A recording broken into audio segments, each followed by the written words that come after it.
आदरणीय दर्शकबिन नमस्कार। म केदारनाथ कोइराला।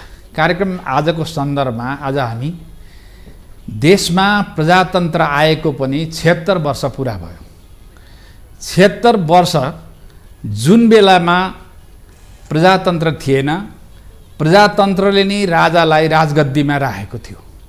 यही प्रजातन्त्रले नै राजा र प्रजा बीचमा, राजा र जनता बीचमा एउटा सम्बन्ध कायम गरेको थियो। 2007 साल फागुन 7 गते नेपालमा प्रजातन्त्र आएको।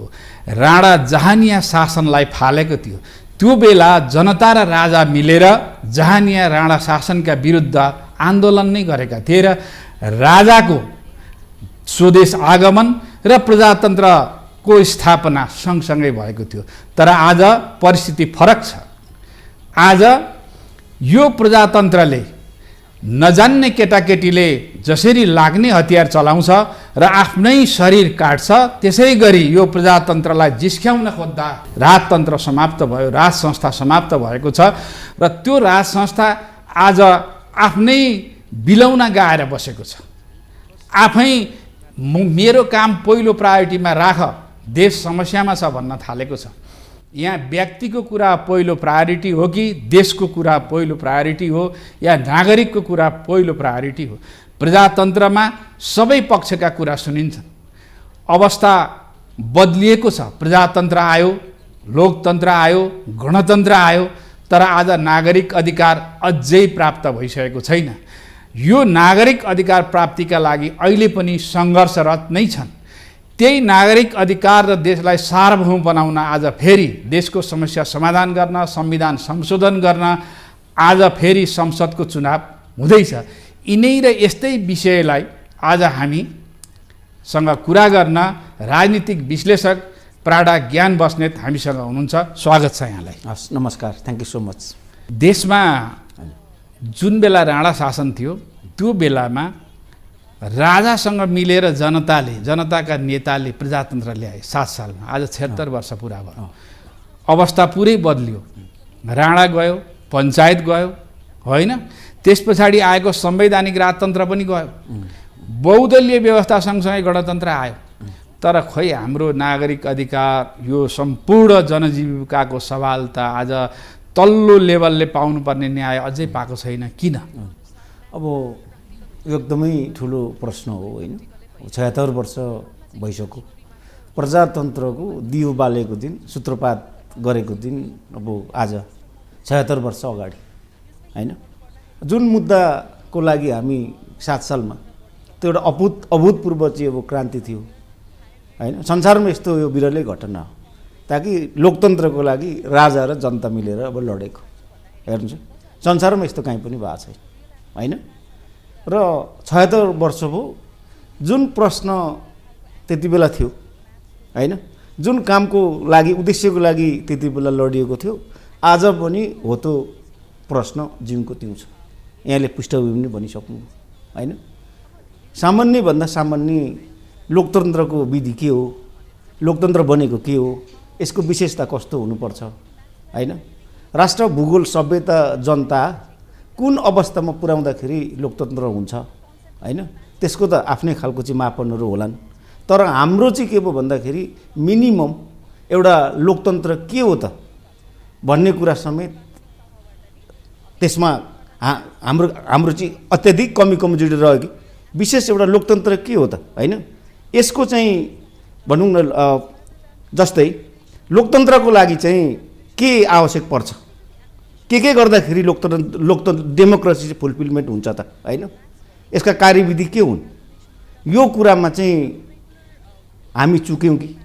अब यहाँनिर जस्तो कर्णालीका नागरिकले के भन्छन्, हामीले उपचार पाएनौँ, होइन? सामान्य सिटामोल पाएनौँ। अनि देशको राजगद्दीमा बसेर आफैले हिजो जथाभावी शासन चलाउन खोज्दा राजगद्दी गुमाएको पूर्व राजा के भन्छन्, पहिले देशको समस्या समाधान गर।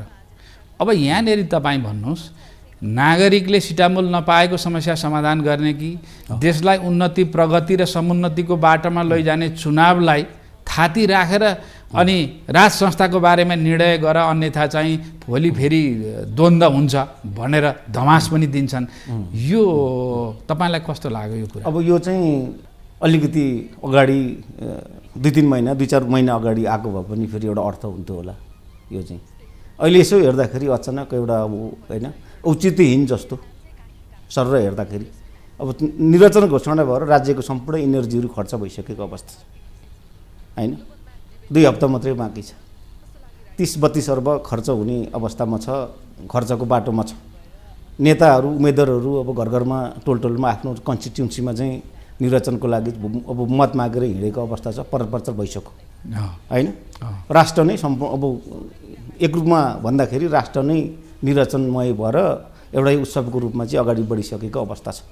अब हिजो चाहिँ अब राजाको अब पूर्व राजाको अचानक अब त्यो खालको वक्तव्यहरू आयो। कतिपय बुदाहरू त पहिला पनि आइसकेको कुरा हुन्।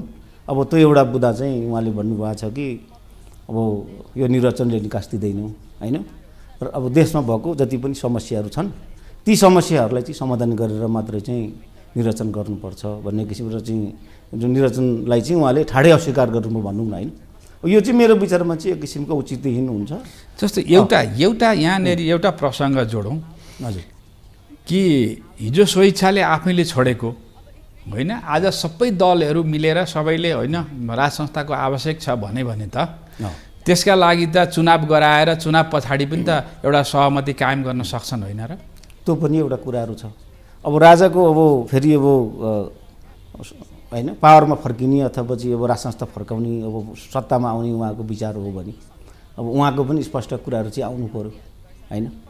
अब राजतन्त्र आउने पनि अब विभिन्न विधिहरू छन्, त्यसमा अब प्रक्रियाहरू होलान्, सारा कुराहरू छन् कि आन्दोलनको बलबाट आउनु सक्नु पर्यो, त्यस्तो आँधीबेहरी ल्याउनु पर्यो ताकि त्यो आन्दोलनको बलले चाहिँ अब राज संस्था हिजो जुन 63मा चाहिँ अब फालिएको राज संस्थालाई फेरि त्यहाँ लगेर स्थापित गराओस् होइन। अब कि दोस्रो कुरा भनेको चाहिँ कि बृहत एउटा चाहिँ अब राजनीतिक सहमति त्यो खालको बृहत र ठुला राजनीतिक दलसहितको एउटा सहमतिमा जानु पर्यो। फेरि यसमा चाहिँ अब भू राजनीतिले पनि अब कामहरू गर्छ हाम्रो जस्तो मुलुकमा चाहिँ सारा कुराहरू छन् होइन। अब राजा आउने प्रक्रिया के हो त होइन, कसरी ल्याउन सकिन्छ यदि चाहने हो भने होइन। अब राज संस्था एउटा शक्ति हो भन्ने कुरा चाहिँ अब मलाई पनि लाग्छ कि अब एउटा शक्ति चाहिँ पक्कै पनि हो। जस्तो संसदमा भोलि 5 दल 10 दल कति दल बन्छन् होइन, ती दलहरूले सांस्कृतिक रूपमा साइकल चढेर हिँड्ने राजाको आवश्यकता छ। एउटा देशको मियो हो र यो एकताको प्रतीक पनि हो। हामीले कुर्सीका लागि लोकतन्त्रमा कुर्सीका लागि चाहिँ प्रतिस्पर्धा गरौँ, तर जुन कुर्सी हो गार्जेन हो त्यो चाहिँ हामी सबै मिलेर राखौँ भने त चुनावले के असर गर्छ र पछि गर्दा पनि हुन्छ होला नि त। अब राजनीतिक सहमतिमा भनिसकेपछि त अब त्यही नै हो कुरा होइन। अहिले जुन अब राष्ट्रको समस्याहरू के छन् त्यो समस्याहरू समाधान गरेर मात्रै निर्वाचनमा जानुपर्छ त्यो राम्रो हुन्छ भन्ने उहाँको भनाइ छ। त्यसको स्पष्ट अर्थ भनेको त यो चुनावले निकास दिँदैन, त्यसो हुँदा यो चुनाव चाहिँ अब हामीले म अस्वीकार गर्छु, यसले यो हुनु हुँदैन भन्ने नै ठाडो रूपमा त त्यही त हो नि राजाको होइन। तर उहाँले त्यहाँनिर के बताएको छैन, अब त्यो आएन भने राष्ट्रका समस्याहरू के हुन् त्यो होइन, त्यो समस्या समाधान गर्ने प्रक्रिया के हुन्छ, समस्याको कुरो कहाँ छ होइन। अब त्यो चाहिँ अब हो त उहाँको त्यो वक्तव्य होइन। यसमा त हामी नागरिकले सोच्ने कुरो त के हो भने राजा हुने होइन या त्यो पहिलेको शक्तिमा फर्किन खोज्नेहरूले त यो नागरिकलाई रैतीलाई प्रजालाई सुनको कचौरामा खाएको देख्न सक्दैनन् नि त। उनीहरूले त कहाँ त्यो नागरिकलाई सुनको कचौरा दिन्छन्, सुनको कचौरा त उनीहरूका लागि चाहिने हो नि। त्यसैले गर्दा यो चुनाव अहिलेको मात्रै होइन हिजोको चुनाव पनि उनीहरूलाई आवश्यक थिएन, किनभने नागरिक बाठा भए नागरिकले आफ्नो अधिकार खोसे भने त लिए भने त सडकमै कुदिरहनु पर्छ होइन, यसै गरी ठाउँ ठाउँ जाने फुलमाला लिने। त्यसकारणले कहिल्यै पनि त्यो बलियो शक्तिले नागरिकले सुनको कचौरामा चाहिँ चिया खाओस् भनेर चाहँदैन। तर यहाँनिर कुरो के हो भने त्यो नागरिक जुन राजा जसले जो संस्था हो त्यसले चाहिँ नागरिकलाई हेप्छ, तर नागरिकले होइन है हामी सबैको साझा हो, हामीलाई चाहिने रहेछ। भू राजनीतिले पनि हामीलाई असर गर्यो, कहिले कसले कसलाई उराल्छ, कोही कता उत्तरबाट उफ्रिन्छ, कोही दक्षिणबाट उफ्रिन्छ, कोही पश्चिमबाट उफ्रिन्छ, कोही पूर्वबाट उफ्रिन्छ। यी सबैको लात्ते भकुण्डो देशको प्रधानमन्त्री हुनुभन्दा त्यही संस्थाले पचाओस् भनेर आवश्यक ठाने भने त भोलिको दिनमा सुनकै कचौरा खाना राखिदिइहाल्छन् नि। अहिले किन चिच्याउनु पर्यो, किन कराउनु पर्यो होइन। अब हो त्यो कुरा हो, त्यही हुनाले अलिकति अब यस्तो अवस्थामा आएको छ कि अब निर्वाचनको मुखमा छ मुलुक चाहिँ होइन। अब त्यस्तो अवस्थामा 2 हप्ता मात्रै बाँकी हुँदाखेरि अब राजाको त्यो किन आयो भन्ने कुरा चाहिँ अब यो एकदम सोचनीय कुरा हो होइन। अब केही गम्भीर कुराहरू भित्र लुकेको छ भने अर्कै कुरा हो हैन। निर्वाचनको मुखमा छ मुलुक चाहिँ 2 हप्ता मात्रै बाँकी छ। अब यसको लागि शुभकामना दिन चाहन्छु, राष्ट्र निकष पाओस्, शान्तिपूर्ण होस् भन्ने किसिमको एउटा शुभकामना त्यो भइदिएको भए छुट्टै किसिमको अर्थ लाग्थ्यो हैन। उहाँले के गरिदिनु हो भने यो चाहिँ होइन, यहाँनिर एउटा कुरो मान्नु कि केही 2-4 जना मान्छेहरू राजा ल्याउँछौँ, राजालाई ल्याएर कुर्सीमा राख्छौँ भनेर उफ्रे, उनीहरूको तागत त केही होइन। तर नेपालको बृहत्तर प्रजातन्त्रको लागि योगदान गर्दै आएको पार्टी नेपाली काङ्ग्रेस, बिचमा माओवादी आन्दोलन पछाडि एमाले काङ्ग्रेस चाहिँ गणतन्त्रमा पुगे नि। आज पनि काङ्ग्रेसको लगभग ठुलो तबका संवैधानिक राजतन्त्रको पक्षमा, हिन्दू राज्यको पक्षमै छ। त्यो नदेखिएको मात्रै हो। हुनसक्छ भित्रभित्र चाहिँ हिन्दू राष्ट्र घोषणा होस् र सांस्कृतिक रूपमा भए पनि राजा ल्याउनुपर्छ भन्ने एमाले काङ्ग्रेसको चाहना हुन पनि सक्छ, या अरूको पनि चाहना हुनसक्छ। त्यो अदृश्य शक्तिको रूपमा आएको चिजलाई अहिले ज्ञानेन्द्रले बाहिर प्रकट गरेको हो कि तपाईँलाई के लाग्छ? मलाई चाहिँ अब त्यो मलाई पनि लाग्छ त्यो कुरा कतै न कतैबाट कुनै भित्री छलफल नभइकन हैन। अब कुनै एउटा अब शक्ति, अदृश्य शक्तिहरू यहाँले भन्नुभयो, ती अदृश्य शक्तिहरूसँग कतै न कतै केही बेसिक कुराहरू नभइकन अब राजा ज्ञानेन्द्र शाह आफैले अब आफै व्यक्तिगत रूपमा हैन जुन उहाँले त्यो एउटा स्टेटमेन्ट जारी गर्नुभएको छ निर्वाचनको कुरामा, अरू मुद्दाहरू त पहिला पनि उहाँले भनिसक्नु भएको छ। अब यो राष्ट्र भूगोल चाहिँ सङ्कटमा छ, सारा कुराहरू छन्। अब यो 35 वर्ष भयो प्रजातन्त्र आएको, जनताले के पायो भन्ने प्रश्न त उहाँले पटक पटक पहिला पनि उहाँले उठाएकै हो हैन। राजनीतिको कुरा पनि र सङ्कटमा भएको कुरा पनि उठाउनै भएको। तर निरञ्जनको मुखमा जुन एउटा शब्द छ त्यो हैन, उहाँले आफूले अब कर्तव्य बोध महसुस गर्ने पनि भन्ने शब्द पनि कतै प्रयोग भएको जस्तो लागेको छ मलाई। सँगसँगै राष्ट्रको समस्याहरू चाहिँ समाधान नगरिकन चाहिँ निर्वाचनमा जानु हुँदैन, गलत छ भनेर जुन निर्वाचनको मुखमा हैन पूर्व राजाबाट अब राजा हुनलाई उहाँ आकाङ्क्षी हुनुहुन्छ फेरि फर्कनलाई हैन, उहाँको त्यही देखिन्छ। र त्यस्तो अवस्थामा अब यो उहाँले आफै यो व्यक्तिगत रूपमा जाने अब हैन, त्यो हिसाब किताबले चाहिँ त्यो आएको होइन। यहाँले भने जस्तो कतै न कतै अब पर्दा पछाडि हैन ठुलै अब चलखेल अब भइरहेछ कि हैन। पुराना राजनीतिक दलदेखि लिएर अब काङ्ग्रेस, एमाले हैन, यो भित्र पनि अब त्यो किसिमको कुनै अब टुगेदर उहाँहरूको केही अब छलफल भएको छ कि हैन, त्यो मलाई शङ्का लाग्छ। त्यो हुनसक्छ। यो कुनै न कुनै कुराको यो चाहिँ इन्डिकेसन चाहिँ पक्कै पनि हो। तर अब चुनावै नहुने भन्ने कुरा त भएन, किनकि यो त अन्तिम अवस्था त हैन पुगिसक्यो। चुनावै अब चाहिँ नहुने भन्ने प्रश्नमा त राष्ट्र जाँदैन। अहिले तपाईँ भन्नुहोस् त, यो ज्ञानेन्द्र शाहको जुन वक्तव्य आयो कि पहिले यो कुरामा छलफल गरौँ, राष्ट्रिय मुद्दा टुङ्ग्याउँ भनेर, दलहरू यो विषयमा लाग्छन्? अब यसमा मलाई यो लाग्दैन, किनकि चुनावी माहौलै बनिसकेको अवस्था, खर्च भइसकेको अवस्था, राष्ट्रको सम्पूर्ण चाहिँ अब यो इनर्जी त्यसमा चाहिँ अब इनपुट भइसकेको अवस्थामा अब फेरि पनि फर्केर राष्ट्रको समस्या के हुन् त? अब राष्ट्रको फर्स्ट कुरो त राष्ट्रको समस्या के हो भन्ने कुरा चाहिँ आइडेन्टिफाई हुनु पर्यो। फेरि राष्ट्रको समस्या समाधान गर्नु पनि त्यसमा पनि एउटा चाहिँ पोलिटिकल प्रोसेस हुन्छ होला हैन, सडकमा गरेर त पक्कै पनि हुँदैन। त्यो पोलिटिकल प्रोसेस भनेको संसद हुनु पर्यो, एउटा जनप्रतिनिधि बस्ने एउटा थलो चाहियो। अब यो कुरा चाहिँ अब निर्वाचनबाट चाहिँ प्राप्त हुन्छ, नयाँ जनादेशबाट त चाहिँ प्राप्त हुने कुराहरू भयो हैन। अहिलेको राष्ट्रको समस्या भनेको त अब भूराजनीतिको कुराहरू छन्, अब स्वास्थ्य शिक्षाको कुराहरू छन्, अब कसरी राष्ट्रलाई चाहिँ एउटा चाहिँ स्टेबल एउटा चाहिँ गति दिने भन्ने कुरा छ, संविधान संशोधनको कुराहरू छन् हैन, संविधान संशोधनको कुरा छ नि त। अब यस्ता प्रश्नहरू छन् भनेपछि अब हो त्यो कुरा त बाहिर सडकमा बसेर त हुँदैन हैन, सडकमा हल्ला गरेर भाषण बाजले मात्रै त भएन। त्यसलाई डकुमेन्टेड गर्नलाई त पोलिटिकल प्रोसेसमा चाहियो, पोलिटिकल प्रक्रियामा जानु पर्यो। अब त्यो प्रक्रिया भनेको संसद चाहिँ अब जन्मेपछि, नयाँ संसद आइसकेपछि हुने हैन। यहाँनिर हामीले अहिलेको अवस्था मूल्याङ्कन गर्दै गर्दा कहिलेकाहीँ यो के पनि सम्झिनुपर्छ भने हामीले थेसिस लेख्दा पूर्व कार्यको समीक्षा गर्छौँ। जसरी राजा ज्ञानेन्द्रको पनि त आफूले हातमा शासन अधिकार हातमा लिएको बेलाको समीक्षा गर्नु पर्ला नि। त्यो समीक्षा गर्दाखेरि यो संस्था गुमाउनु पर्ने उहाँकै कारणले होइन? अब त्यसमा उहाँको पनि अब आफ्नै त्यो जुन उहाँले गर्नुभयो हैन 59 सालमा अब जसरी ओभरटेक गर्नुभयो, अब तत्कालीन कारण त त्यो नै हो। उहाँको आफ्नै अब गतिविधिले ठुलो अब कारक तत्त्व बन्यो सँगसँगै, अनि पछि आएर अब किसिमको अब त्यो बढारिने अवस्थाहरू आयो। अब त्यति बेलाको माहौल त्यस्तै थियो, 62-63 को आन्दोलनदेखि लिएर अनि त्यस पछाडि अब त्यो जुन भयो अब त्यो उहाँको मुख्य अब उहाँको आफ्नै हात छ त्यसमा पहिला कुरो चाहिँ। अब दोस्रो कुरा भू राजनीति अब अरू राजनीतिक कुराहरूले पनि अब त्यो चाहिँ अब गेम खेल्ने कामहरू त पक्कै पनि भयो। अब त्यसलाई त्यसरी नै लिनु पर्यो। यो राजनीतिक दलहरूले व्यवस्था बदलियो अहिले होइन, तर राजनीतिक दलहरू शासन सत्तामा गएर अवस्था बदल्न सकेनन् नागरिकको। त्यसैले नागरिकको आकर्षण चाहिँ पूर्व राजाप्रति देखिएको छ होइन, हिजो पनि देखियो अहिले पनि देखिएको छ। त्यो देखिनुले त राजनीतिक दलहरू लोकतन्त्रमा त अर्को शक्तिको पनि त्यो शक्ति स्वीकार्नु पर्यो नि त, ऊप्रति के छ त उसको धारणा भनेर स्वीकार्नु पर्यो।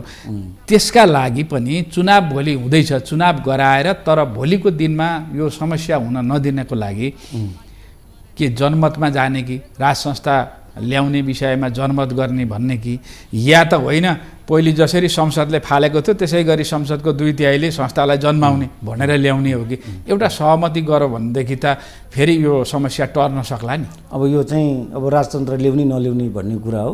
अब प्रचण्डले पनि त पटक पटक बोलिरहनु भएको छ नि। अब उहाँकै शब्द सापट लिनु पर्दाखेरि जनताले चाह्यो भने अब किन नहुने, जनताले चाहनु पर्यो होइन। अहिले के पनि देखियो भने अहिलेका राष्ट्रपतिले मलाई ज्ञानेन्द्र शाहसँग कुनै त्यस्तो छैन, जनताले चाहन्छन् भने त्यसका लागि स्वागत गर्न तयार छु भनेपछि त भित्र त कुनै तिलजाउ पाकिरहेको छ कि होइन? भित्र चाहिँ अब यो खालको केही न केही अब कुराकानी चाहिँ पक्कै पनि भएको छ।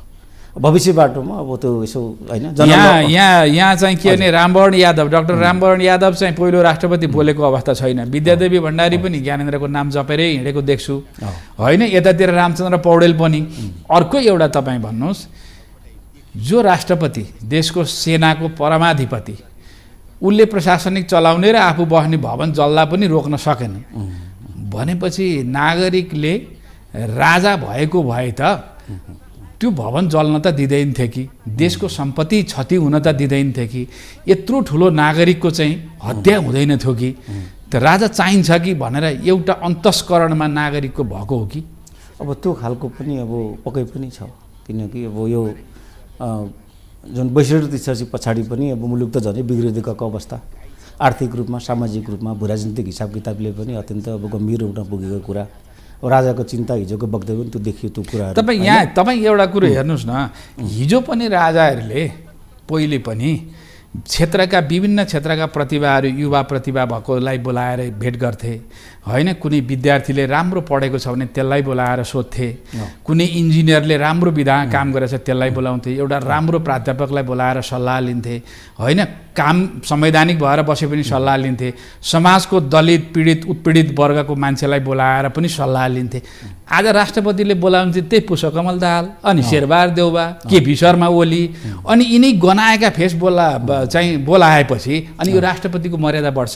अब त्यो अब यो भयो 46 सालदेखि नै अब यो खालको चाहिँ परिवेशहरू चाहिँ सिर्जना भयो होइन। त्यही हुनाले त सुरुमै यहाँले प्रश्न गर्नुभयो नि, अब लोकतन्त्र हामी कहाँ असफल भयौँ, किन अहिलेसम्म पनि लोकतन्त्रकै हामी चाहिँ खोजीमा छौँ। तपाईँ यसो हेर्नु त राष्ट्रपति कहाँ भेट्न गएका मान्छेहरूको अनुहार हेर्नुहोस् त, समाजका दुखीहरूसँग भेट भएको छ कहिले होइन? यहाँ दुःख पाएका, अन्यायमा परेका, न्याय नपाएका, यो देशमा चिच्याएर बसेका, 20औं वर्ष आफ्नो ज्यान सकिँदा जेलसम्म पनि अदालतबाट फैसला नभएका एकजना मान्छे भेटेको छ राष्ट्रपतिले? न विद्यादेवीले भेटे, न रामवरणले भेटे, न रामचन्द्रले भेटे। तर हिजो त सत्तामा बस्ने राजा महाराजाहरूले त त्यो दुखी पीडितको आवाज सुन्थे है। त्यस कारणले पनि नागरिक भोलि लाग्दैनन् भन्न हामीसँग जुन ठोकुवा गर्ने आधार त छैन नि। छैन। यसो छ अब मुख्य कुरो 46 सालपछि जुन खालको एक्सपेक्टेसन थियो जनतामा अब त्यो खालको अब डेलिभरी हुन सकेन होइन। अब दलीय नसक्नुको कारण के हो? अब नसक्नुको कारण भनेको त अब त्यो खालको अब राष्ट्र र भूगोलप्रति नेता नेतृत्व दलहरूको एक किसिमको सिन्सियरिटी भएन, जे गरे नि हुने खालको अवस्थाहरू आयो, दलीयकरण भयो, न्यायपालिकादेखि लिएर अब सारा कुनै पनि राज्यको संरचनाहरू छोडिएन, आफ्नै अब कार्यकर्ता भर्ती गर्नुपर्ने अवस्था, आफ्नै मान्छे पुर्याउनु पर्ने अवस्था तलदेखि माथिसम्म सत्ता कब्जाको अवस्था आयो। अब नेता र दल संविधान र राष्ट्रभन्दामा भूगोलभन्दा माथि हुने अवस्था भयो होइन। अस्ति भदौ 23-24 को अब जुन विध्वंस भयो अब त्यो पनि त्यो एउटा कारक तत्त्व थियो होइन। यहाँ काम गर्नलाई कसले रोकेको छ भन्नुहोस् त? जस्तो वडामा काम गर्न वडाध्यक्ष निर्वाचित भएको छ, नगरमा काम गर्न नगरको प्रमुख आएको छ, उपप्रमुख आएका छन् होइन, मन्त्री छन्, सांसद छन् होइन, त्यस पछाडि राष्ट्रिय सभाका छन्। काम गर्न कसलाई रोकेको छ? काम नगर्ने अर्कालाई दोष दिने भनेको त पतनको बाटोमा जाने हो नि त। अब त्यो खालको अब कल्चर नै विकास भएन होइन, कामको कल्चर पनि विकास भएन। अब लोकतन्त्रको गुदी के हो, यसको फिचर्स त्यो पनि हामीले एडप्ट गर्न सकेनौँ। राजनीतिक संस्कार भनेको के हो, निष्ठाको राजनीति कस्तो हुन्छ, अब त्यहाँनिर नेता नेतृत्व दलमा एक किसिमको त्यो त्याग नै देखिएन होइन। सत्ताखोर मनोग्रन्थीबाट चाहिँ अब यी साथीहरू अब अगाडि बढ्नुभयो। अब पाँचचोटि अब प्राइम मिनिस्टर भएको शेरबहादुर देउवा भर्खर अब पार्टीको सत्ताबाट बाहिरिनु भएको छ, त्यो पनि विषम परिस्थितिमा आफ्नो चोइसले होइन। 4 चोटि प्रधानमन्त्री भएर अब होइन। आज तपाईँको 76औं प्रजातन्त्र दिवस, हामीले यो समीक्षा गर्नै पर्छ।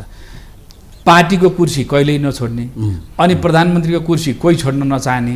एमालेमा अस्ति महाधिवेशन हुँदाखेरि त उसलाई ईश्वर पोखरेललाई अध्यक्ष बनाएको भइहाल्थ्यो नि ओलीले, के खान आफै चाहिन्थ्यो। ओलीले चाहिँ के सुनको रिस्नु लाउनलाई फेरि अध्यक्ष भएका भन्नुहोस् त। त्यही हुनाले अब यो कुरा त्यही हुनाले अब यो लोकतन्त्र स्कुलिङ जुन होइन, दल र नेतामा लोकतन्त्र आउनै सकेन। दललाई चाहिँ लोकतान्त्रिकरण गर्ने हामीले सकेन होइन। उमेर भएसम्म जहिले बाँचिन्जेल अथवा चाहिँ एउटा उमेरको हद कट्दाखेरि पनि हामी समाजका हरेक वर्गले हेर्नुपर्छ कि पुष्पकमल दाहाल, शेरबहादुर देउवा, केपी शर्मा ओलीलाई एक हिसाबले हेर्ने हो भने अब समाजले तिरस्कार गर्ने बेला भइसक्यो।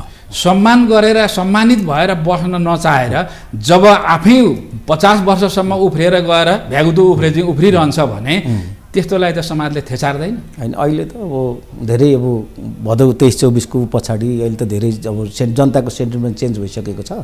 यसो जनलहर हेर्दाखेरि पनि छुट्टै खालको प्रतिक्रियाहरू आइरहेको छ होइन। अब ओलीबाले अहिले अब आफ्नै अब पटक पटक जितेको ठाउँमा अब यो क्षेत्र नम्बर झापा क्षेत्र नम्बर 5मा अहिले अब त्यो खालको रक्षात्मक अवस्थामा पुगेको होइन। यसो प्रश्नहरू अब हामीले हेऱ्यौँ, त्यहाँको जनताले गरेका प्रश्नहरू पटक पटक भोट हाल्यौँ। खोइ सुकुम्बासी बस्तीमा चाहिँ अब प्रश्नहरू त्यहाँको महिलाहरूले प्रश्न गरेको मैले देखेँ सुनेँ होइन। लाल पूर्जा खोइ धनी पूर्जा खोइ त कहिलेसम्म भोट हालिरहने, त्यहाँ पुल किन चाहिँ बनेन होइन। पटक पटक चाहिँ अब प्रतिज्ञा गरेको छ, कमिटमेन्ट गरेको छ भोट माग्दाखेरि। अब यो शिक्षा स्वास्थ्यमा लगानी गर्नुपर्ने कुराहरू भ्यू टावरमा लगेर किन हालियो होइन। त्यो भ्यू टावरले हामीलाई खानु दिन्छ त्यो के हो भन्ने खालको प्रश्नहरू।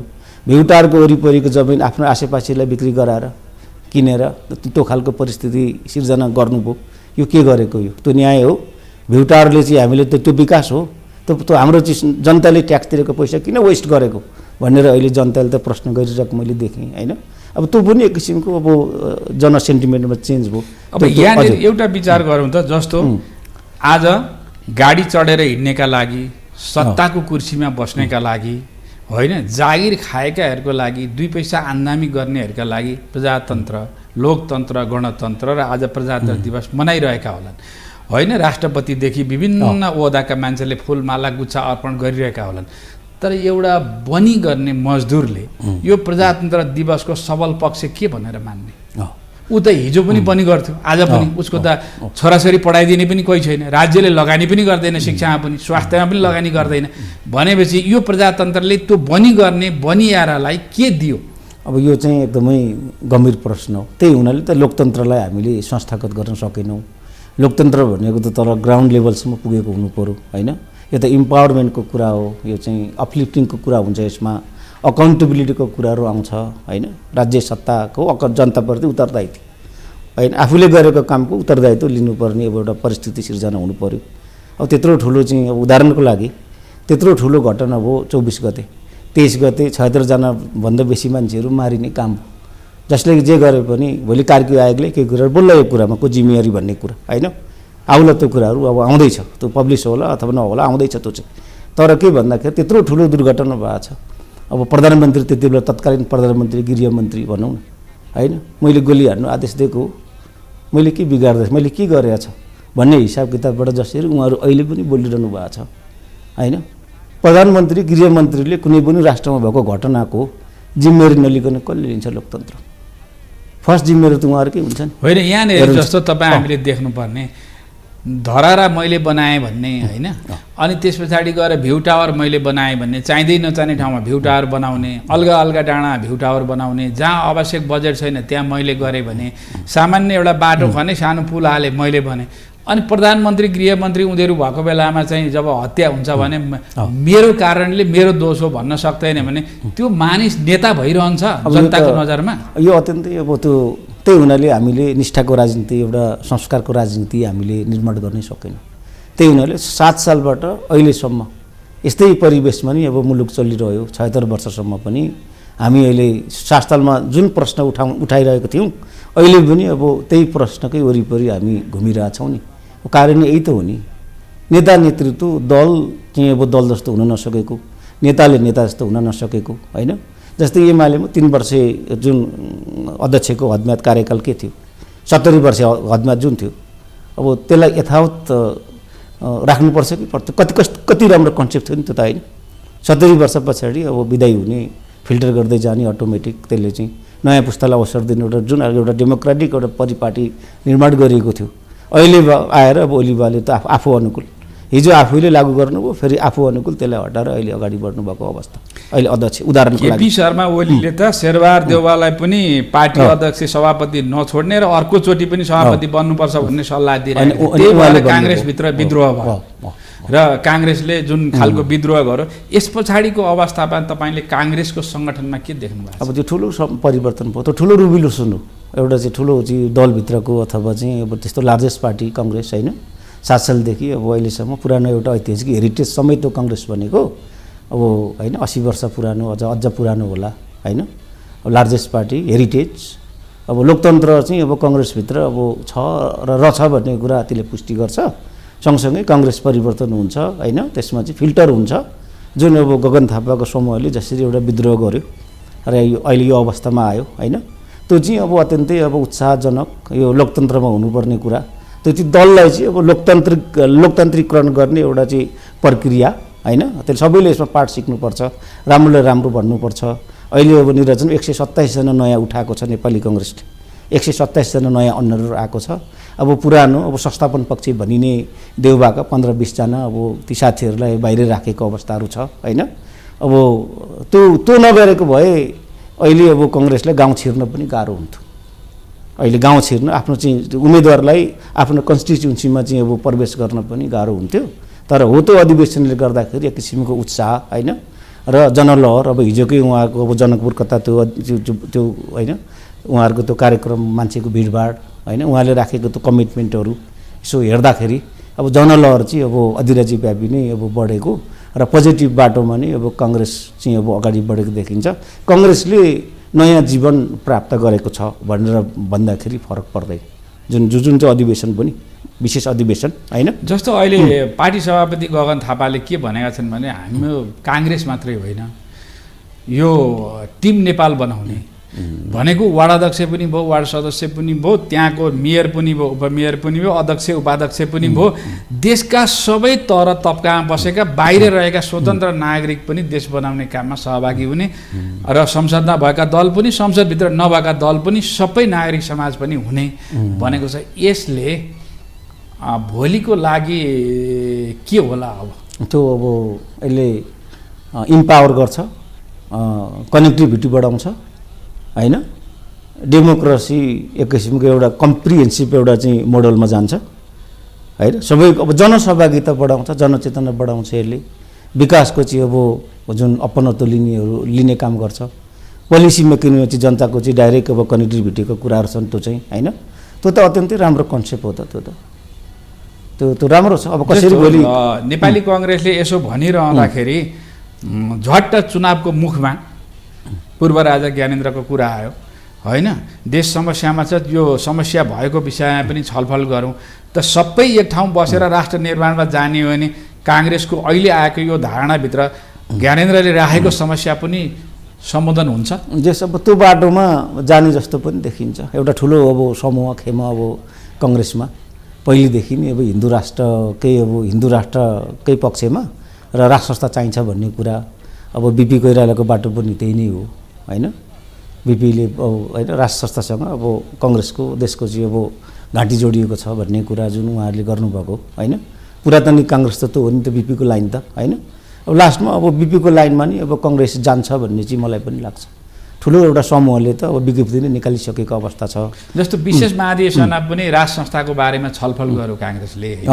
विशेष महाधिवेशनमा छलफल हुनुलाई कसरी लिनुहुन्छ? अब त्यो त एकदमै अब त्यो पोजिटिभ हो त्यो कुराहरू। हरेक कुराबाट छलफल गर्नुपर्छ। अब राष्ट्र संस्था पनि एउटा शक्ति हो होइन र भन्ने कुरा अब यो पुष्टि भइसकेको अवस्थाहरू पनि छ र जसरी अब राष्ट्रपतिको अब राष्ट्रको ठाउँमा राष्ट्रपतिले यो उहाँहरूले अब आफ्नो भूमिका पनि निभाउन नसकेको एउटा परिणाम पनि यो हो होइन। अब एकताको केन्द्र हो नि त राष्ट्र, अब राष्ट्र प्रमुख जो भए पनि, राजसंस्था भए पनि अथवा राष्ट्रपति भए पनि होइन। अब जसरी अब हाम्रा अब पूर्व अहिले राष्ट्रपतिहरूले अब त्यो भूमिका न्युट्रल हुन नसकेको अवस्था, आफ्नो दलीय चाहिँ अब जुन दलबाट आउनुभयो त्यो दलबाट चाहिँ माथि उठ्न नसकेको अवस्था, विद्यादेवी भण्डारीको अब स्पष्ट धेरै अब उदाहरणहरू छन् होइन। अब यस्ता यस्ता कुराहरू छन् नि त होइन। अब हो त्यो कुराले गर्दाखेरि पनि अब राजसंस्था नै हो कि के हो, यो चाहिँ एकताको केन्द्र सबै अब यो भूगोललाई एक ठाउँमा ल्याउने एउटा संस्था राजसंस्था नै चाहिन्छ कि के हो भन्ने किसिमको चाहिँ अब सर्वसाधारणमा पनि यो सोचनीय भएको र पछिल्लो अवस्थामा अब एमाले सहित होइन भित्र कतिपय अवस्थामा अब काङ्ग्रेस अब यो यसमा अलिकति पोजिटिभ हुँदै गएको हो कि होइन राजसंस्थाप्रति होइन। र भविष्य बाटोमा चाहिँ अब त्यो बाटोमा मुलुक अगाडि बढ्न सक्छ भन्ने मलाई पनि लाग्छ। वृहत राजनीतिक सहमतिमा अब यो भयो भने अब यसलाई हामीले पोजिटिभ मान्नुपर्छ।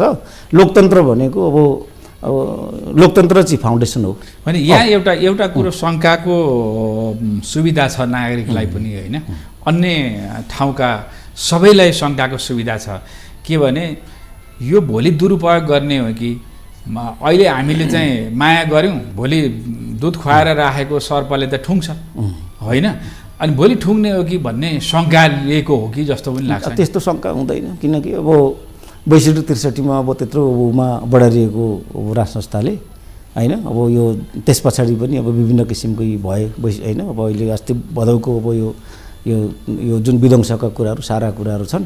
अब राजसंस्थाले अब भोलि फर्केर आउने परिपाटी मिलेर अब संवैधानिक राजतन्त्र होइन।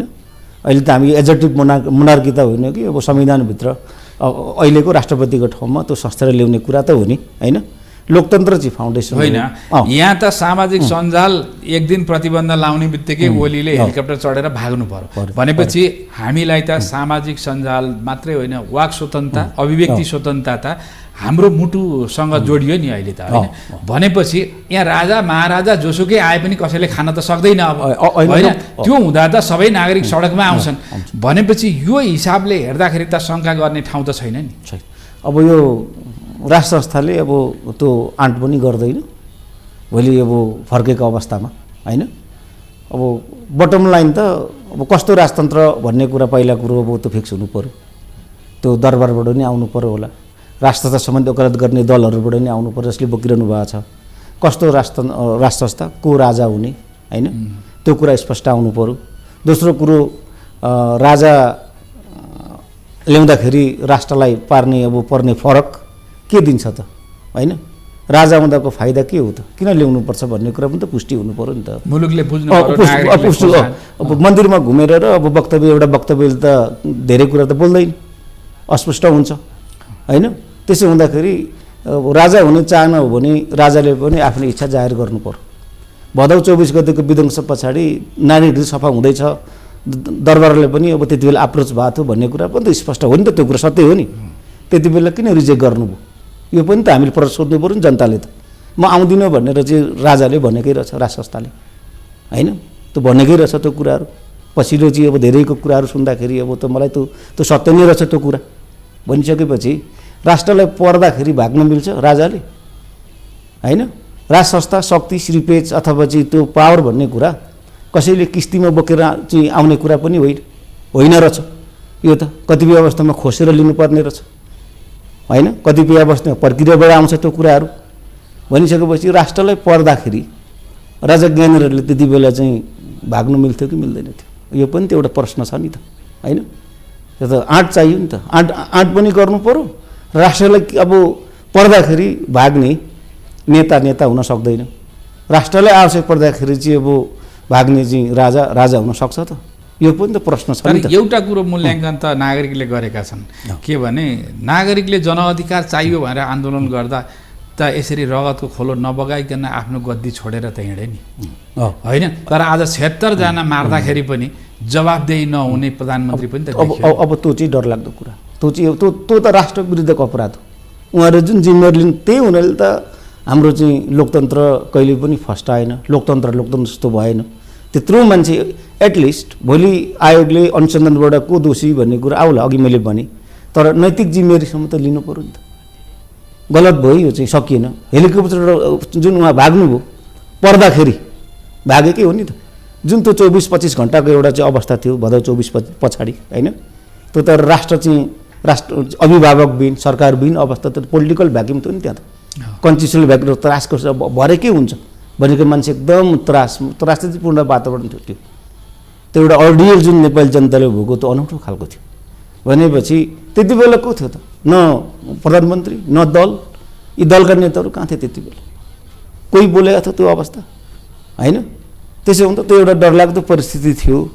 र अब राजतन्त्रको कुरा गर्दाखेरि अघि मैले भने जस्तो, होइन, जुन अब 62-63 पनि एउटा चाहिँ अब खुरुक्क उहाँले छोडिदिनु भयो, श्रीपेची नासो बुझाएर चाहिँ उहाँ लाग्नुभयो, नासो बुझाएर फर्किनुभयो, नागार्जुनमा गएर बस्नुभयो। त्यो पनि एउटा अभूतपूर्व थियो। र यो 15-20 वर्ष अब, होइन, जसरी अब राजा चाहिँ अहिले अब आफ्नै कतै विदेश नगइकन, होइन, आफ्नै मुलुकमा अब बसेको एउटा सहनशीलता सिक्नुपर्ने कुरा पनि धेरै रहेछ। अब राजा ज्ञानेन्द्रबाट सिक्नुपर्ने कुरा पनि हामी नेपाली जनताले। अहिले आज प्रजातन्त्र दिवसको सिलसिलामा नागरिकहरू आफ्ना उम्मेदवार लिएर, होइन, भोट माग्न हिँडेका छन्। अब यो त प्रजातान्त्रिक लहर छ, लोकतान्त्रिक लहर छ। आफ्ना उम्मेदवार, दलका उम्मेदवार, नागरिक पनि कोही विभिन्न दलमा विभाजित भएका छन्। तपाईँको दृष्टिमा काङ्ग्रेस, एमाले, राष्ट्रिय स्वतन्त्र पार्टी, राप्रपा, होइन, बदलिएको यो के अरे माओवादीबाट अर्कातिर गएर के अरे नेपाली कम्युनिस्ट भएको पुष्पकमल दाहाल संयोजक रहेको पार्टी, अहिले नागरिक के भन्छन्? यो चुनावमा कसलाई रोज्लान्, कसलाई खोज्लान्? अब अहिले अब माओवादीको त अब छैन खासै, त्यो एउटा वृद्धहरूको आश्रम जस्तो, क्लब जस्तो भयो, होइन, अन्तिममा आएर धेरै चलपल छैन। अब उठाउनु उठाएको छ के अरे, अब धेरैतिर नि सबै कन्स्टिट्युन्सीमा नि अब उम्मेदवार त उठाए पनि अब यताउता भएर अब माहौलहरू अत्यन्तै अब कमजोर छ, होइन। अब प्रचण्ड आफै पनि उहाँ रोल्पा पश्चिम कता पूर्व कता पुग्नु भएको छ, चितवन गोर्खा हुँदै, होइन, भागै हुनुहुन्छ। बढाइरिन्छ कि भन्ने उहाँलाई पनि चिन्ता छ। उहाँले तर उहाँ भन्नुहुन्छ त नेपालमा म मात्रै हुँ, जुन क्षेत्रबाट लड्यो त्यही क्षेत्रबाट जित्ने, पराजित गरे भन्नु। उहाँ एकदम अब अहिले पुरानो नेताहरू जुन हुनुहुन्छ, होइन, एमाले काङ्ग्रेस माओवादीका पुरानो नेताहरू, उहाँहरू एकदम चाहिँ अब रक्षात्मक अवस्थामा पुगेको अवस्था छ। रक्षात्मक अवस्थामा अब ओलीबाको झापा 5मा एकदमै अब रक्षात्मक डिफेन्सिभ अवस्थामा आफ्नो ठाउँमै छोड्नु भएको छैन उहाँले। पहिला राष्ट्रव्यापी रूपमै धेरै अन्त गरेर पनि अब चुनाव प्रचारमा लाग्नुहुन्थ्यो उहाँ। पहिला दर्जनौँ आमसभाहरूमा चाहिँ अब ठाउँमा गएर चाहिँ अब बोल्नु। एउटा कुरो भन्नुहोस् त, यी राजनीतिक दलले आफ्नो प्रतिज्ञापत्र घोषणापत्र सार्वजनिक गर्ने, तपाईँ नागरिक एमालेलाई भोट दिने कि, होइन, काङ्ग्रेसलाई भोट दिने कि, नेपाली कम्युनिस्टलाई दिने कि, राप्रपालाई दिने कि, राष्ट्रिय स्वतन्त्र पार्टीलाई दिने कि, तपाईँहरू स्वतन्त्र हुनुहुन्छ भनेर आफ्ना आफ्ना कुरा 1-2 ठाउँ भनिदिने, राष्ट्रिय रूपमा टेलिभिजन माध्यमहरूद्वारा, रेडियोद्वारा, होइन, यो बोलेपछि घर घर किन जानु पर्यो? जुन दलको घोषणापत्र, जुन दलको कार्यनीति, जुन दलको योजना, जुन दलले काम गर्छ भन्ने विश्वास लाग्छ, त्यसलाई भोट दिने परिपाटी कहिले सुरु हुन्छ नेपालमा? अब यो चाहिँ त्यो सुरु गर्नुपर्छ। यत्रो ठुलो अब मिडिया छ, सारा कुराहरू छन्, होइन, अब 24 आवर्स मान्छेको हातमै अब न्युजहरू छ अहिले, होइन, ग्लोबल भिलेज जस्तो भएको छ टेक्नोलोजीको कारणले गर्दाखेरि। अब त्यो अब अहिलेसम्म हामीले त्यो गर्न चाहिँ सक्छौँ। यो घर दैलोमा गएर ल है म भोट हाल्न, भोट माग्न आएँ भने अब उसले कसलाई दिने हो, होइन, कसको मनस्थिति बनाएर बसेको छ, अनि त्यो बेकारमा किन कुदिराख्ने? एउटा चोकमा भेला भएर जस्तो निर्वाचन आयोगले भनिदिने, आज यो जिल्लाको यो क्षेत्रमा यसले गर्ने, यो जिल्लाको यो क्षेत्रमा यसले गर्ने, उनीहरूका कार्यक्रम निर्वाचन आयोगलाई जानकारी दिएर त्यस पछाडि कार्यक्रम गर्ने, यो खर्च गरेर हिँड्ने, होइन, खुवाउने पियाउने, मतदातालाई अनेक थरी भोट दिन जान्छ, स्वतन्त्र छ उसको, दिन जाँदैन त्यो पनि स्वतन्त्र छ उसको, होइन, पार्टी रोज्ने स्वतन्त्रता छ। त्यो कुरामा नागरिकलाई स्वतन्त्र भएर चुनावका एजेन्डा पस्किने उम्मेदवारको काम हो, राजनीतिक दलको काम हो, भोट हाल्ने हाम्रो काम हो भन्ने दिन कहिले आउँछ? अब त्यो अत्यन्तै महत्त्वपूर्ण चाहिँ अब प्रश्न हो त्यो, होइन, त्यो त्यतापट्टि हामीले अब लाग्नै पर्छ। कहिले पुग्छौँ हामी? अब त्यो खालको एउटा परिस्थिति हामीले अब निर्माण गर्नेपट्टि पनि हामीले सोच्नुपर्छ। त्यो चाहिँ अब बेलायतमा चाहिँ के हो, म त लामो समय बेलायतमा पढेको होइन, त्यतै बसेको हुनाले अब त्यहाँ चाहिँ यस्तो भिडभाड चुनावमा दुनियाँ घर दैलो गर्ने कार्यक्रम कहीँ पनि हुँदैन। त्यहाँ चाहिँ एउटा पब्लिकली चाहिँ अब ठाउँ ठाउँमा उम्मेदवार देखिँदैन, उम्मेदवारको घोषणापत्र मात्रै हेर्ने हो नि। अब घोषणापत्र कि टिभीबाट फेयर रूपमा सबैलाई अब त्यो प्रचार गरिन्छ, BBC अथवा टिभी च्यानलले त प्रचार गरिदिन्छ सबैलाई, पब्लिक बहस हुन्छ होइन, सबै उम्मेदवारले राखेर पब्लिक बहस हुन्छ, घोषणापत्र र उनीहरूको कुराहरू पोस्टबाट चाहिँ घरमै आइपुग्छ, सबैको घरमै आइपुग्छ। 3 महिना अगाडि नै पनि भोट हाल्न पाइन्छ। त्यहाँ त पोस्टल भोट पनि छ, बुथमा पनि गइरहनु परेन, पोस्टबाटै त्यो जुन अब त्यो मतपत्रहरू चाहिँ पोस्टमै आइपुग्छ र त्यसलाई चाहिँ आफूले चुजन अब जोसँग मन परेको अब आफ्नो चाहिँ अब उम्मेदवार उसमा चाहिँ टिक लगाएर पठाइदिइसकेपछि अब 3 महिना अगाडिदेखि नै सुरु हुन्छ।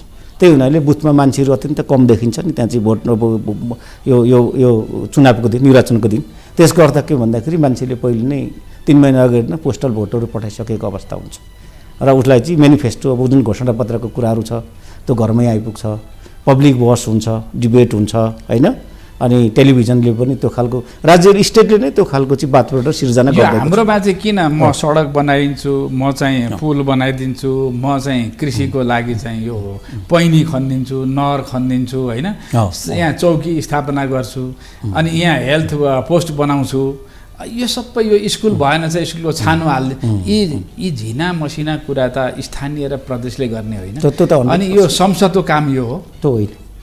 अब म पनि क्षेत्र 9 मा चाहिँ स्वतन्त्र उम्मेदवार थिएँ 17 अस्तिको चुनावमा होइन, कति अब स्वतन्त्र उम्मेदवार उठेमा त्यहाँ अब प्रत्येक घरमै म पनि पुग्नु चाहिँ पुगेँ, अब माहौलै त्यही थियो।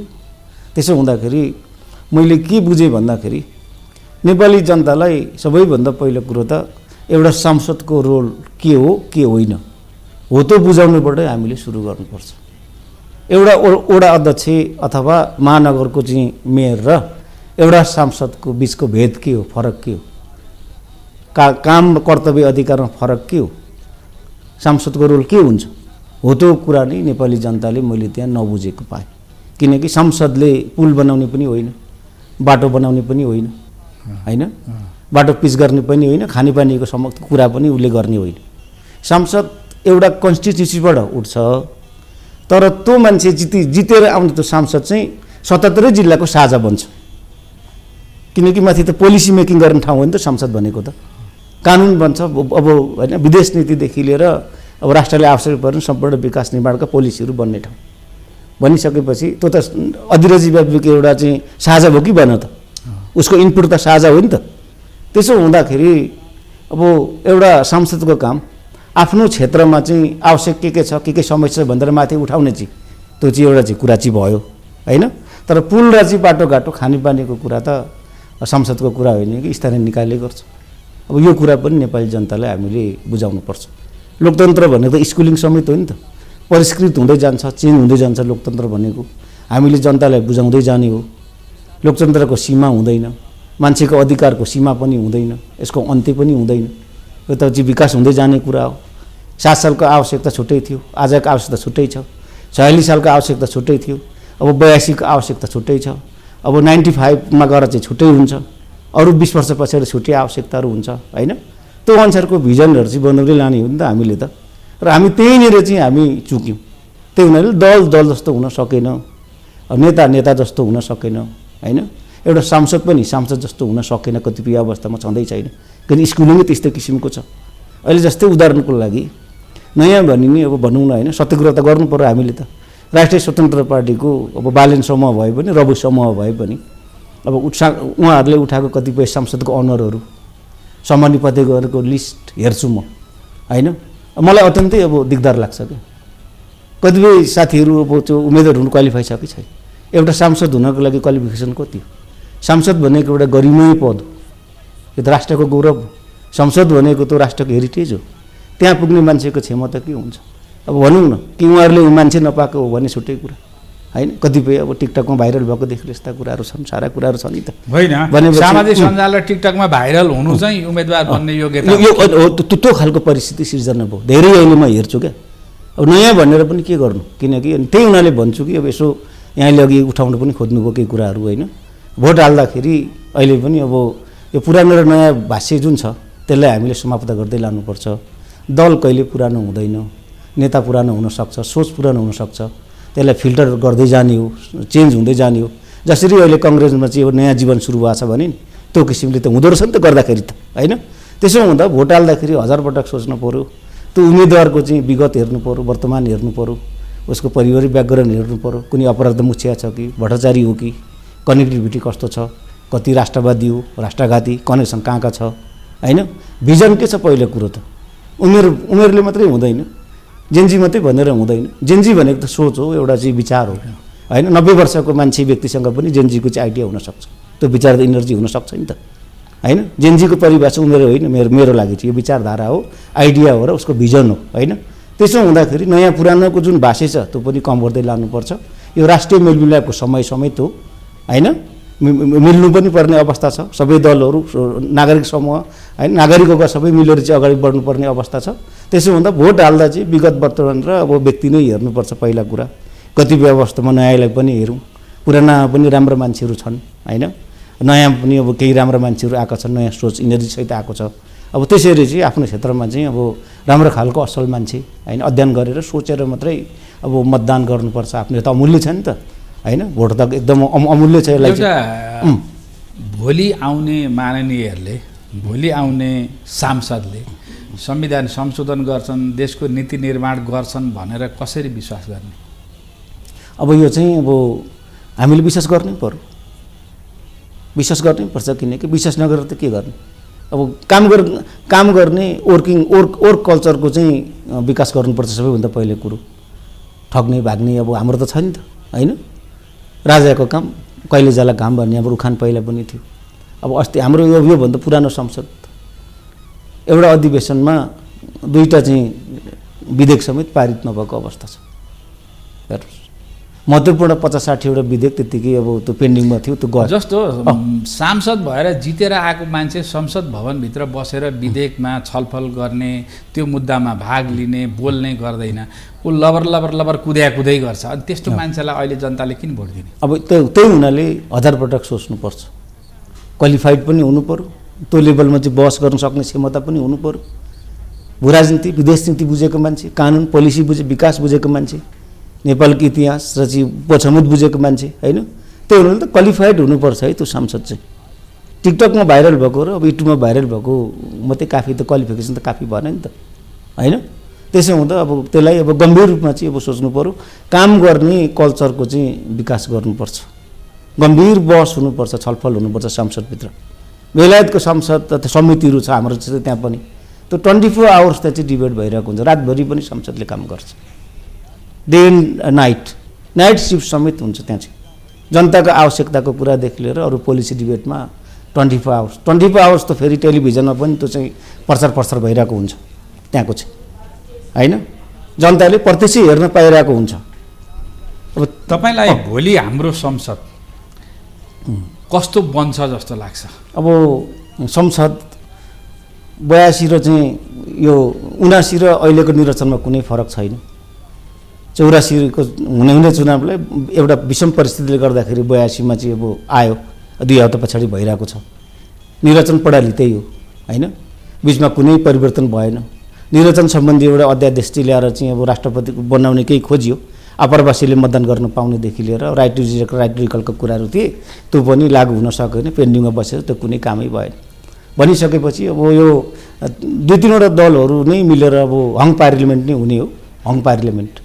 अब त्यसको अर्थ चाहिँ अब नेपाली कांग्रेस र राष्ट्रिय स्वतन्त्र पार्टी बिचको सरकार बन्छ हैन, अब हुने हो। जस्तो कसरी तपाईले नेपाली कांग्रेस र राष्ट्रिय स्वतन्त्र पार्टीको सरकार बन्छ भन्नुभयो हैन। अब अहिलेको माहौल पनि त्यही नै छ। अब कांग्रेसको पनि राम्रै वातावरण एक किसिमको देखिन्छ हैन। यो विशेष यो अधिवेशन पछाडि अब नयाँ पुनर्जीवन पाएपछि कांग्रेसले पनि नेपाली जनताले राम्रो स्वीकार गरेको अवस्था, यो माहौलहरू एक किसिमको देखिन्छ। नयाँ अनुहारहरू पनि पुगेको 127 जना, पुरानोहरूलाई अब विदाई गरेको अवस्था, त्यसले राम्रो पोजिटिभ मेसेज लगेको छ। अनि सँगसँगै अब नयाँ पनि चाहिन्छ है भनेको बालेन शाहको जुन खालको क्रेज हैन, अब त्यो पूर्व मेचीदेखि अब दार्चुलासम्मको उहाँको त्यो यसो हेर्दाखेरि मान्छेको भिडभाड हैन, अब त्यो भिड पक्कै पनि अब मतमै अब आउँछ भन्ने मलाई लाग्छ। तर चलाउन सक्ने क्षमता त मानवहरूमा पनि देखिएन, अब त्यही हुनाले पनि देखिएन। अब त्यही हुनाले अब कङ्ग्रेसको अनुभव छ हिजोको विगतको, अनि अब नयाँ अब राष्ट्रिय स्वतन्त्र पार्टी बालन त्यो कङ्ग्रेसको अनुभव र अब दुईटाको गर्दाखेरि अहिले 150 सिट आउँछ भनेर चाहिँ रविहरूले बोलिरहेछन् नि। अब त्यो भनेको अब कङ्ग्रेस र राष्ट्रिय स्वतन्त्र पार्टीको गरेर भनेको स्ट्राटेजी पनि त्यही हो, ग्रान्ड डिजाइन पनि त्यही नै हो। आलो पालो गगन बालेन र रविको आलो पालो चाहिँ अब प्रधानमन्त्री हुने सम्भावना छ। अब यता अब रविको त मुद्दा मामिले छ, दुनियाँ कुराहरू छन्। उहाँले अब सांसद जितेर आए पनि शपथ खाइहाल्ने अवस्थाहरू छैन। शपथ अब कहिले अब यो टुङ्गो लाग्नु पर्यो, धेरै ठाउँमा मुद्दाहरू छ। सम्पत्ति शुद्धिकरण र अब यो के अब अरू चाहिँ अब मुद्दाहरू छन् होइन। अब सङ्गठित अपराध सम्बन्धी मुद्दाहरू त गम्भीर मानिन्छ, त्यो पेन्डिङमै छ, फिर्ता हुन सकेको छैन। प्रयास भए पनि सारा कुराहरू छन्। उनको चाहिँ अब जितेर आउने सांसद बन्ने अहिलेदेखि म देख्दिनँ। त्यसो हुँदा अब सरकार भनेको चाहिँ अब कङ्ग्रेस र राष्ट्रिय स्वतन्त्र पार्टीकै बालेन र गगन सहितको अब एउटा आलो पालो चाहिँ परिस्थिति बन्छ र यो वामपन्थीहरूलाई लामो समयसम्म चाहिँ बाहिर चाहिँ अब रहनुपर्ने परिस्थितिहरू सिर्जना हुन्छ नेपालमा अब, र एमाले तेस्रो स्थानतिर झर्छ। कार्यक्रममा सहभागी हुनुभयो, यहाँलाई धेरै धेरै धन्यवाद। Thank you so much. हजुर हजुर। लोकतन्त्रमा सबैको पालो आउँछ, सबैका कुरा सुनिन्छन् र सबै नागरिक समान हुन्छन्। चाहे त्यो देशको प्रधानमन्त्री होस्, चाहे त्यो एउटा घाँस काट्ने गाउँमा बसेको एउटा नागरिक होस्। गाईबस्तुलाई घाँस काट्न गएको एउटा गोठालाले मेरो देशको प्रधानमन्त्रीले यो काम गर्दैछ भन्ने गौरव, त्यो व्यवस्था हो। त्यो व्यवस्थामा हुन्छ, त्यो व्यवस्था भनेको प्रजातन्त्र हो, लोकतन्त्र हो। र यो लोकतन्त्र फस्टाउनको लागि र लोकतन्त्रलाई समृद्ध बनाउनको लागि सबै दलको उत्तिकै सहअस्तित्व कायम हुनुपर्छ र जितेर आउने सांसदहरूले संविधान संशोधन र देशका तमाम समस्यामा सबैको हातेमालो हुन आवश्यक छ। कार्यक्रमको निर्धारित समय सकिसकिएको छ। माउन्टेन टेलिभिजन हेर्दै गर्नुहोस्। कार्यक्रम आजको सन्दर्भबाट म लगायत मेरो टोलीलाई बिदा दिनुहोस्। नमस्कार।